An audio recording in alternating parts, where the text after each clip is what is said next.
changement de département. Aujourd'hui, je suis dans le Cantal, chez les voisins.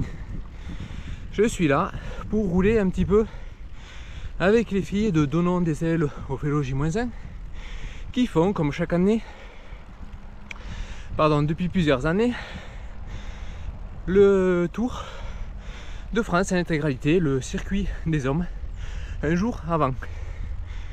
Donc aujourd'hui, étape cantalienne et montagneuse, au total 200 bornes je crois pour elle, et 4003, 4006 de D+.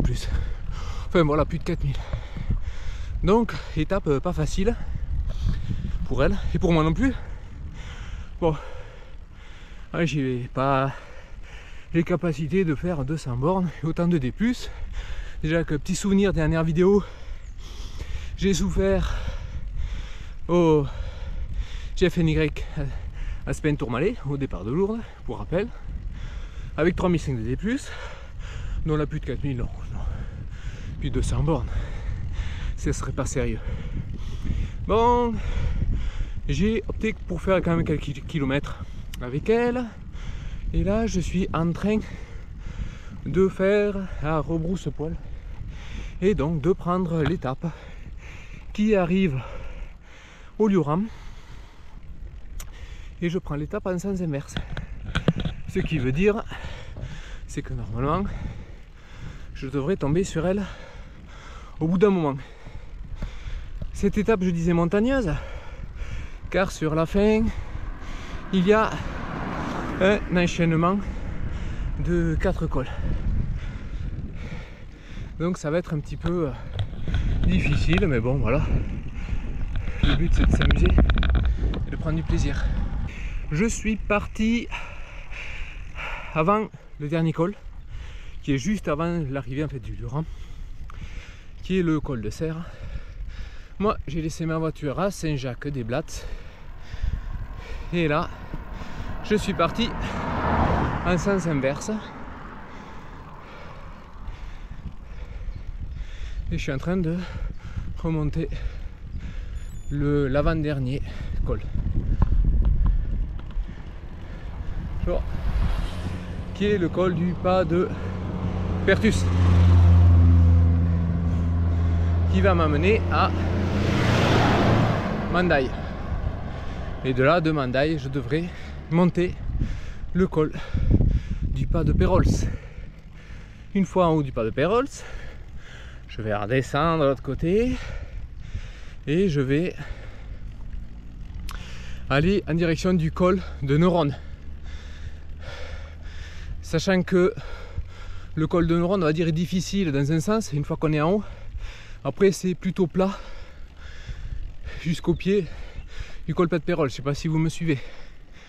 Donc une fois que j'aurai descendu le pas de Pérols, je vais faire un peu, ça va être un peu de vallée, rien de bien méchant, et je vais aller vers le col de Neuronne, trouver normalement en haut du col de Neuronne, demi-tour, et je vais rouler avec jusqu'elle en sens inverse, soit jusqu'à ma voiture qui est avant le dernier col, ou si les jambes y sont et si la forme y est, enfin, si tout va bien, j'irai peut-être au bout jusqu'au dernier col.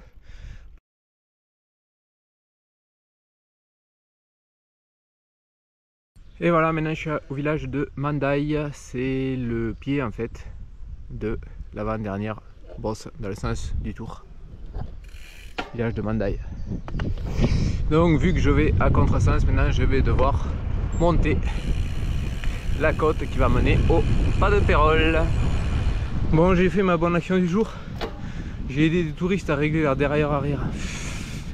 Bon, j'ai perdu un peu de temps, mais comme j'ai de la marge, c'est pas grave. Allez, il reste 7 km avant le sommet. Il fait beau, il fait 27 degrés, petit air. Ça commence à être un peu plus désertique. Petite moto derrière.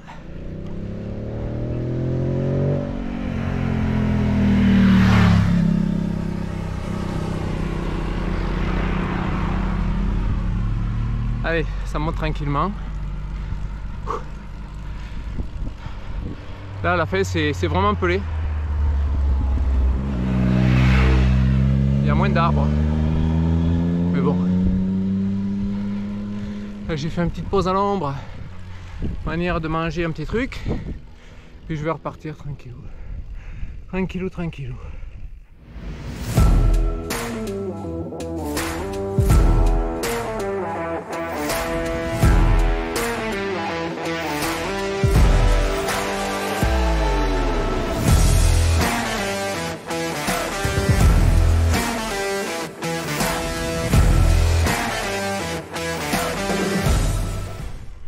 Allez, sommet 3 km.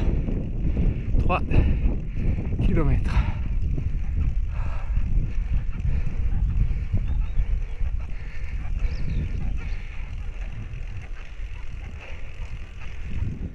Oh, que ça sent bon!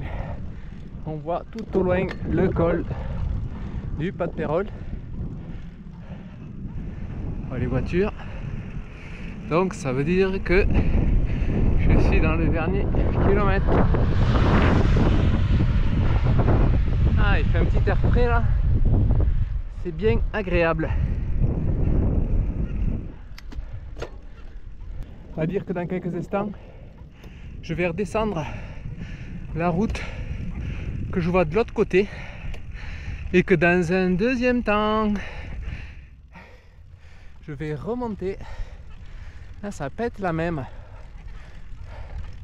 Car sur la fin, il y a vraiment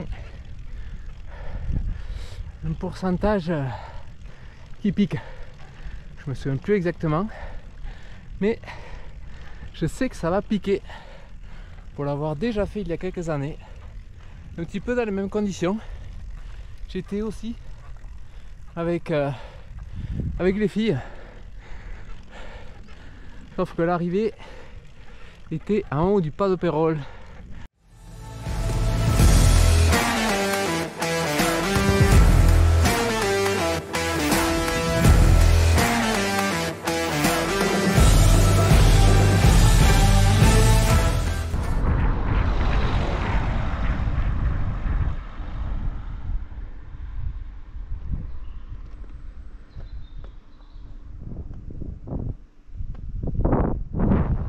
Au loin, on voit le Pas de Pérol, de là où je viens. Et là, on voit la vallée. Donc en fait, les filles vont arriver du fin fond de la vallée, vont monter le col de Neuron et je vais les retrouver là-bas.